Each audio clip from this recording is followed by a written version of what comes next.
কম তেলে কিভাবে চিংড়ি ভাজতে হয় তার একটা প্রমাণ এখানে। ছোট একটা টিফিন ক্যারি বাড়িতে করে আমরা চিংড়ি ভাজতেছি যাতে কম তেল লাগে জন্য। সো কম তেলের ভিতরে খুব সহজে চিংড়ি ভাজতে পারতেছি, তেল বেশি লাগতেছে না। আর এর পাশে গরুর মাংস রান্না করতেছি, সে অলরেডি হয়ে যাচ্ছে অনেকগুলো, প্রায় 4 কেজি। প্রচুর গরম লাগতেছে, ফ্যান একটা ছাড়া আছে আর একটা বন্ধ, ওপার তাপ পাবে না এই জন্য। আর এই পাশে ভিউটা অস্থির, প্রায় 8 তলার উপর থেকে খুব সুন্দর লাগতেছে ভিউ। সেই পাশে মাছ প্রায় হয়ে গেছে, মাছগুলো উল্টে দিতে হবে।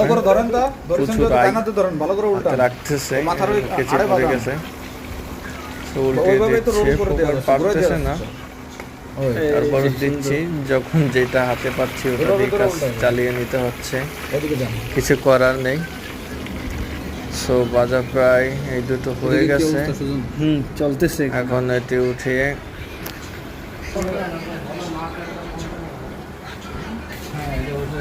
এদিক সেদিক সবগুলো দেখতে হয়, রান্না একসাথে চড়াইছি তো। সো এগুলো হয়ে গেছে, এগুলো এখন উঠিয়ে আর যেগুলো আছে ওগুলো একটা একটা করে দিতে হবে। যেহেতু ছোট বাটি তো দুইটার বেশি বাজা যায় না, তাই একটা বাজা শেষ হলে আরেকটা উঠাই, আবার আরেকটা দিই, একসাথে দুইটা করে বাজি।